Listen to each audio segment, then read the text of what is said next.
Hi everyone, heartiest welcome to my channel Alzheimer's. I hope you all are doing good. And in today's video, I am going to tell you that how you can overcome your problem of shortage or lacking of ideas in Alz speaking as well as writing. So please keep watching this video till the end. And without any delay, let's get started.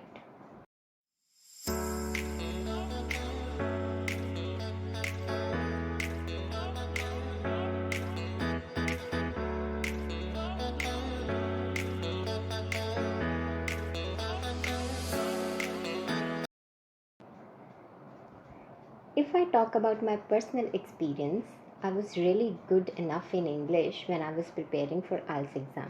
My grammar was okay, my pronunciation was okay, I was not doing any spelling mistake. But whenever I will have to talk about a specific topic, after saying or writing one or two things, I was having shortage of ideas. I really didn't have any idea what to write more and more. And this very situation was called as lacking or shortage of ideas. मेरे पास ideas नहीं होते थे जब भी speaking करनी होती थी या राइटिंग करनी होती थी, चाहे मेरी स्पेलिंग एरर्स नहीं होती थी, प्रोनाउंसिएशन अच्छी थी, ग्रामर अच्छी थी, but I was having this problem. So in order to overcome or eliminate this issue, I adopted two methods which helped me immensely. और ये दो मेथड आपकी हेल्प भी बहुत ज़्यादा कर सकते हैं. आपके ऊपर डिपेंड करता है कि आपने दोनों मेथड्स को अडॉप्ट करना है या फिर सिर्फ एक को करना है, बट ये है बहुत ही फ़ायदेमंद if you will implement this practically.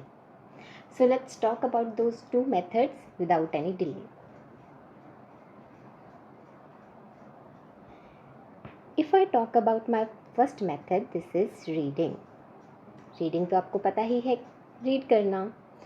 तो रीडिंग एक ऐसा स्किल है जो आपके आइडियाज़ को बहुत ही मेजर एक्सटेंट तक बूस्ट अप कर सकता है.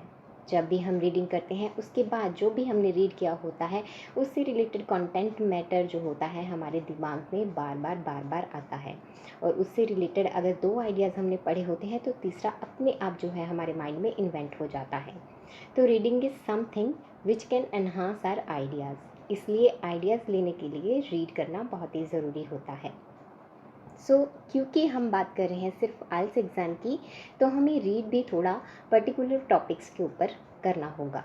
तो वो मैटर क्या हो सकता है, लेट्स टॉक अबाउट दिस. सबसे पहली चीज़ जो हमें रीड करनी है वो क्या है, speaking cue cards and questions. यानी कि स्पीकिंग के बहुत सारे पीडीएफ्स जो अवेलेबल होते हैं. आमतौर पर हम कैंडिडेट्स जो हैं वो मक्कट पीडीएफ को ही, खासकर इंडिया में और बहुत सारे अब्रॉड देशों में भी मक्कट पीडीएफ्स जो है उसी को ही प्रेफरेंस देते हैं, उसको ही प्रेफर करते हैं. तो वो पीडीएफ या कोई और भी पीडीएफ स्पीकिंग का ले सकते हैं. इसके अलावा बहुत सारी बुक्स भी मार्केट में अवेलेबल हैं. कम से कम हर एक कैंडिडेट एक बुक तो रखता ही है हर एक मॉड्यूल के लिए. तो वो बुक जो है उसमें सैम्पल आंसर्स दिए होते हैं स्पीकिंग के, जो हमें पढ़ने होते हैं ऑन रेगुलर बेसिस. तो सैम्पल आंसर्स जो हैं उसमें as you know that speaking has 3 parts. First is introductory questions, second is the cue card, and then third part is of follow-ups. तो तीनों तरह की चीज़ें हमें डेली रीड आउट करनी है, उसके सैम्पल्स रीड करने हैं. जैसे कि इंट्रोडक्टरी पार्ट जो होता है उसके हम 3-4 टॉपिक डेली कर सकते हैं. उसके बाद 3-4 क्यू कार्ड्स डेली पढ़ सकते हैं और उसके ही फॉलोअप्स कर सकते हैं. जैसे जैसे हमारी रीडिंग इस चीज़ की होगी धीरे धीरे हमारे आइडियाज़ जो हैं वो बढ़ने लग जाएंगे. We will have a lot of matter to speak on. Second method जो हमारे पास है, read writing task 1 and task 2 sample answers. जैसे हमने स्पीकिंग के लिए सैम्पल आंसर्स पढ़ने हैं, ठीक उसी तरह से हमने राइटिंग आइडियाज़ के लिए भी सैम्पल आंसर्स पढ़ने हैं. अब ये सैम्पल आंसर्स जो होते हैं वो हम कोई बुक रेफ़र कर सकते हैं या फिर हम पीडीएफ्स जो हैं बुक्स के उनको रेफ़र कर सकते हैं. अगर ये दोनों चीज़ें अवेलेबल नहीं है और we do not want to purchase it, then there is a lot of material available online on the internet और this is free of cost. तो हम उसको जो है प्रेफरेंस दे सकते हैं, उसको पढ़ सकते हैं. This will help us immensely. और थर्ड अगर मैं बात करूँ, read general content material related with the IELTS topics. और अगर हमें लगता है कि हम दिन भर प्रैक्टिस करते हैं एकेडमी ये में, या फिर हमने ऑनलाइन क्लासेस ली हैं, हम फॉर द होल डे हम प्रैक्टिस करते रहते हैं and we get bore with the IELTS material, और उससे रिलेटेड कुछ हमें पढ़ना नहीं है, कोई बुक नहीं उठानी at the end of the day, तब भी अगर वो बोरियत महसूस नहीं करनी, उसको ओवरकम करने के लिए what we can do, we can prefer general content material. कुछ भी जनरली पढ़ सकते हैं हम, कोई मैगज़ीन उठा सकते हैं, कोई न्यूज़पेपर उठा सकते हैं, कोई ऐसे ही प्रिंटेड फॉर्मेट का जो मटेरियल है, बुक है, कोई कैजुअली उठा सकते हैं और उसको पढ़ सकते हैं। बट यहाँ पे एक छोटी सी कंडीशन जो है एप्लीकेबल है कि जो भी कंटेंट मटेरियल हम पढ़ते हैं that should be related with IELTS, I mean the topics we are having in speaking and writing, those topics should be similar with what we are reading. I mean to say कि जैसे कि आल्स के topics जो आमतौर पर होते हैं आप सबको पता ही है, these are generally family and friends, government, travel and tourism, health, jobs and employment, relationships, TV, music, media etcetera. तो ये सारे टॉपिक्स जैसे हमें पता ही है कि जनरल से स्पीकिंग में भी और राइटिंग में होते हैं, उनके ऊपर हम कोई भी जनरल कंटेंट मटेरियल पढ़ सकते हैं। इसके लिए हम कोई मैगज़ीन या फिर कोई पैम्फलेट्स प्रेफर कर सकते हैं, या फिर ऑनलाइन जो फ्री सोर्सेस होते हैं उनको भी हम रेफ़र कर सकते हैं। So this was all about my first method reading. अब हम बात करते हैं दूसरे मेथड की।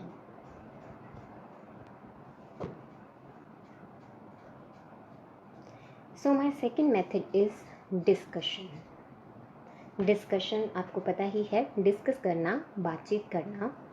तो बातचीत करने के लिए we should have a person, और ये पर्सन कोई भी हो सकता है। It can be your friend, siblings, भाई बहन हो सकते हैं, हस्बैंड हो सकता है, वाइफ हो सकती है, और any other person, but it should not be a kid, क्योंकि एक बच्चे को नहीं पता कि कैसे आइडियाज़ होते हैं, किस चीज़ के ऊपर कैसी बात करनी है, जबकि हमें सुजेशन चाहिए होते हैं, हमें आइडियाज़ चाहिए होते हैं।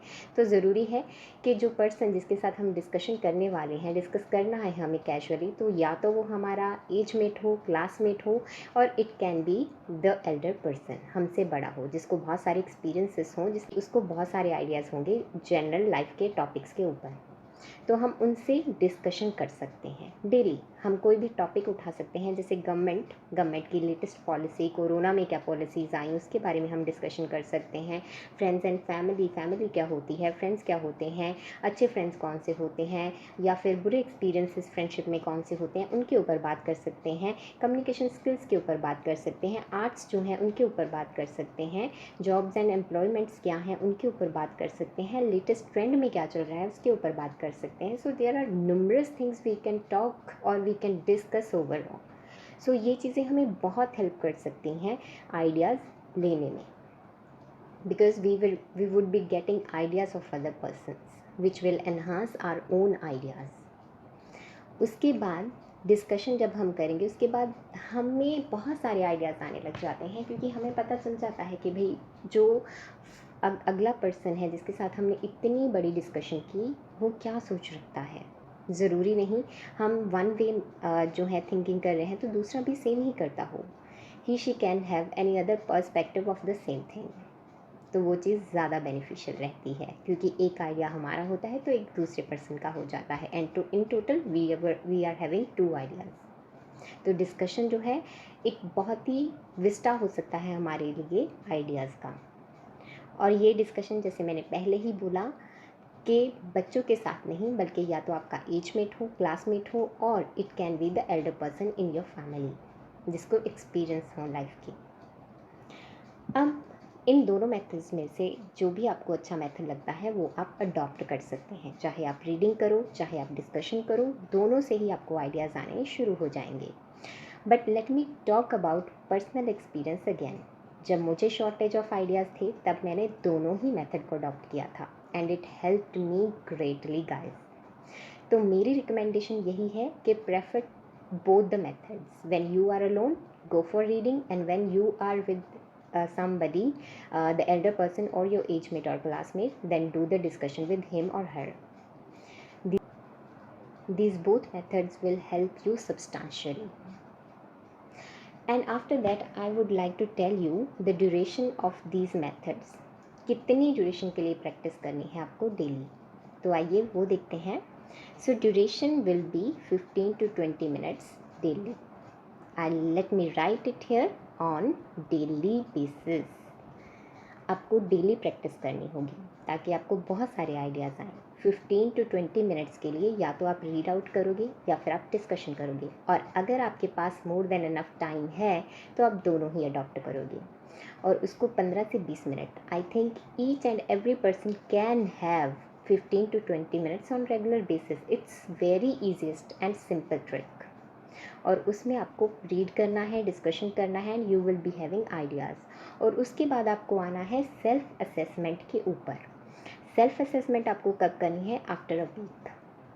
आपने आज ये मेथड को अपनाया और एक हफ्ते के बाद आप देखेंगे तो you will analyse, you will observe that you are having numerous ideas. Discussion और रीडिंग के बाद आपके पास बहुत सारे आइडियाज़ होंगे to talk over so many things. इससे आपकी आइडियाज़ की जो प्रॉब्लम है वो दूर हो जाएगी. Trust me, have this method practically in your life and you will see the difference.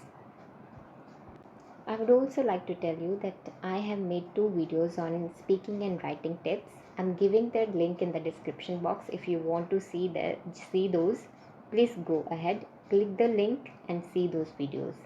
These will also help you in overcoming your number of difficulties in speaking and writing skills. So for today, only this was in this video. I hope this will help you, and in the end, the surprising tip, as usual, I just want to say that please, every tip and trick takes time to be implemented, so please give it time and you will see the difference. So thank you guys for watching this video. If you liked it, then please like, share and subscribe the channel. Thank you everyone.